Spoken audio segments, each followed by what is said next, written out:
ही शांतता मला आवडते.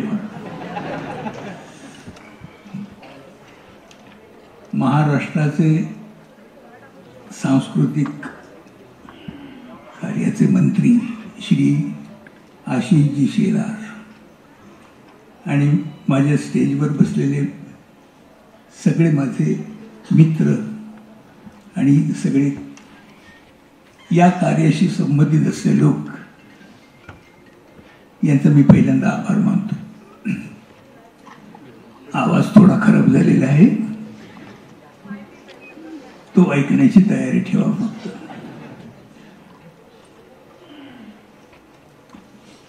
मी लकी माणूस आहे, असा लकी, एवढा लकी माणूस आहे की माझा जन्म महाराष्ट्रात झाला.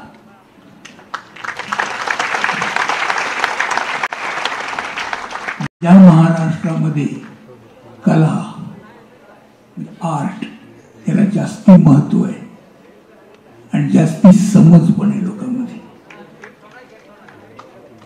त्यामध्ये मी इतक्या वरच्या पदावर तुम्ही मला नेऊन ठेवले की आता मलाच कळत नाही मी आता याच्या पुढे काय करू. एकाच वर्षी तुम्ही मला महाराष्ट्र भूषण पण पदवी देत आहे, त्याच्यानंतर तुम्ही लगेच सरकारकडून ही पदवी मिळते मला पद्मश्री. कित्येक विचारतो एवढं काय केलं असेल मी, पण मी काहीतरी केलं असावं. किंबहुना माझी या एकंदर प्रकारामध्ये, या कलेमध्ये माझी एकंदर जी ओढ आहे आणि मी जे सतत तोच विचार करून मी सतत पुढे काम करत राहिलो, कुठल्याही गोष्टीची पर्वा न करता, त्याचं हे प्रतीक आहे, त्याचं हे मला मिळालेलं फळ आहे असं मला वाटतं. फार कमी ह्याच्यात मिळत आहे, कमी लोकांना असं मिळतं. आणि आज आपण सगळ्या जनतेनं, तुम्ही जर मला पाठिंबा दिला नसतं तर हे शक्यच झालं नसतं. कारण आर्टिस्ट हा कितीही असला चांगला तरी तो जी आपली कला सादर करतो ती किती लोकांपर्यंत पोचते आणि किती मान्यवर त्याला आपली साथ देतात याला जास्ती महत्त्व राहतं. एकटा एक माणूस काही करू शकत नाही. तुम्ही माझ्यावर कायम राहिलात, यापुढे तुम्ही कायम राहाल असं मला वाटतं. आपल्या महाराष्ट्राचं नशीब आहे की आपल्याला आशिषजी शेलारांसारखे मंत्री मिळाले, ज्यांना कलेची जाण आहे, त्यांच्या कलेकडे बघण्याचा दृष्टिकोन हा फार व्यापक आहे. खुल्या दिलाने त्या माणसाचं कौतुक करणं, खुल्या दिलाने कुठलीही योजना करायला तयार असणं ही आपल्या दृष्टीने फार भाग्याची गोष्ट ठरणार आहे. आणि ती शेलार साहेब करून दाखवतील अशी माझी निश्चित खात्री आहे. कारण काय असतो, या कलेकडे तुम्ही किती उघड डोळ्याने बघता हे जास्ती महत्वाचं ठरतं. आणि यासाठी लोकांचा किती, आपल्या नवीन लोकांचा किती फायदा होईल यावर कॉन्सन्ट्रेट केलं पाहिजे. आणि ते शेलार साहेब करतात याचा मला अतिशय आनंद होतोय.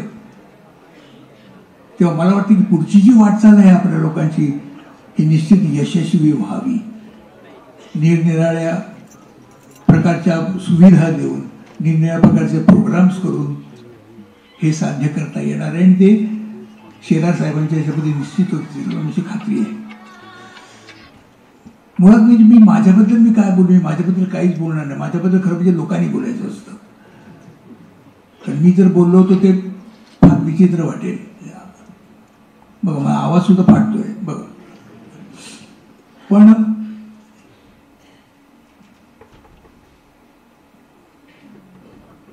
ब्लँक झालोय मी. ब्लँक झालो असं म्हणण्यापेक्षा मी काय बोलावं हेच मला कळत नाहीये. कारण माझ्या दृष्टीने हा फार एक हृदय प्रसंग आहे असं मी म्हणतो आजचा. मी कधी विसरणार नाही की अशा सगळे आर्टिस्ट, कलावंत, जे निर्माते आहेत, जे कलेचे जे जाण असलेले लोक आहेत, त्यांच्यासमोर माझा असा यांनी लोकांनी सत्कार करावा.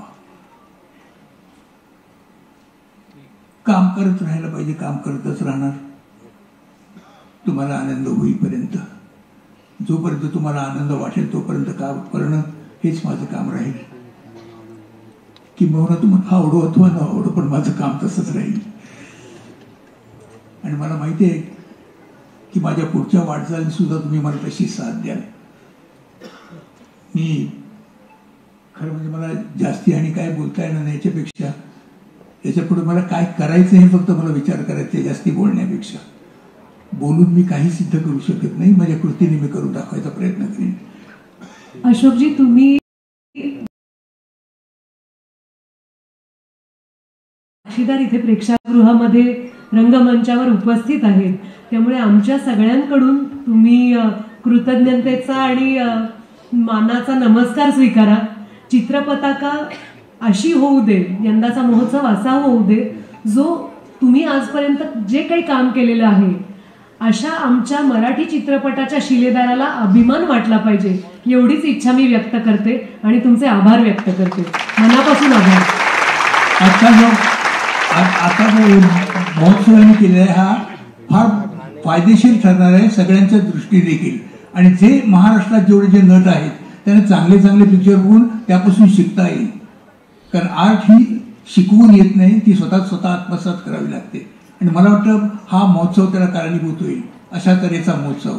आणि हा करण्याबद्दल मी महाराष्ट्र सरकारचे शेलार साहेबांचे मी अतिशय आभार मानतो. Thank you very much.